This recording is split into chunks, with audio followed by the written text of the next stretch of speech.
Hello. Today I come to you from Fort Jefferson, uh, which is on the dry Tortugas Island, which is called dry Tortugas because it is no fresh water. It is 68 miles off of the coast of Key West. Came on here on a ferry today from Key West. Took 2.5 hours, and crazily, this place was built back in the 19th century.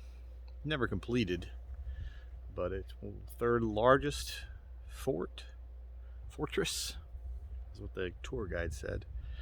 And the most powerful is what they said. It had at one time 125 cannons. There's 3 levels. Smaller cannons were down here below. They would fire through these little portals. Just step up to them. You can see there's fishing, but there was never a battle fought here, interestingly. So it was just a hot, dry, and boring place for the soldiers who spent time there. This is a lower level cannon portal. They had shutters on them too, to prevent firing back. But I think these were used as, these were cisterns. I believe this is a cistern. I don't want to drop my phone down that hole. I think that's what this is. Yeah, this is a cistern. This was their water system. So they had this pipe goes up through. The one on the bottom level now goes through up to 2 levels, and there were 100 in some of these as well, but most of them failed due to settlement of the land, and they would go down into these pits that were dug and collect. There was, I said, it's supposed to be a capacity of 1.5 million gallons, which is a lot because this place was intended to support up to 1,900 soldiers for up to a year without supplies for war purposes, which never actually happened. But I see the bigger cannons up on top there. That's a replica, of course. There's no functional cannons here. Oh, there's another better one. Anyway, so they had the biggest cannons on the top, and then there's a second tier you can see. They had some, I guess, mid-level cannons there, and capacity to have a whole bunch of them.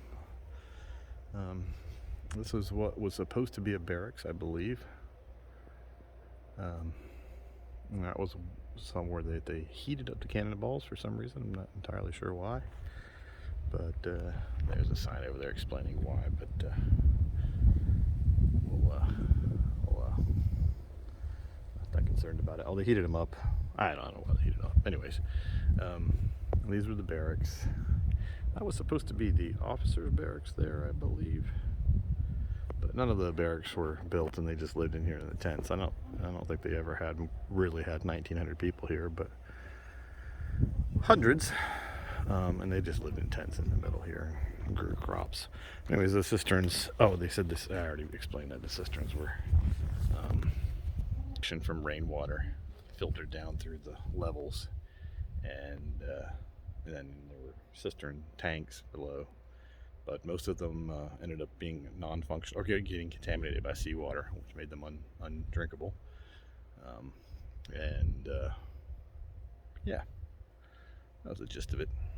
But interesting place. The concept of how they got all this brick and all slabs of, he had a name for that kind of rock, but it's even stronger than slate, because slate would have not been up to the cannon fire. He said there's millions of bricks. I don't remember how many, 16 million bricks. I mean, how they got all that material here to build this place is really astonishing. With sailing vessels in the 19th century.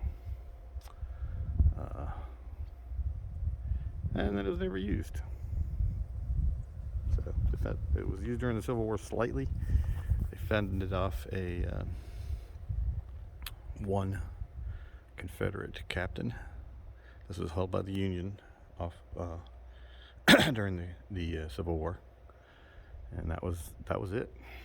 The rest of the time, it was just a boring place to be. I mean, as I said, this is 70 miles off of Key West. Just amazing that they built this and that it exists. Of course, it became a national park in the 1930s, and that's what it exists for now. And they maintain it and send the ferry out here every day. Pretty cool, pretty interesting. That's where I am today. Catch you later.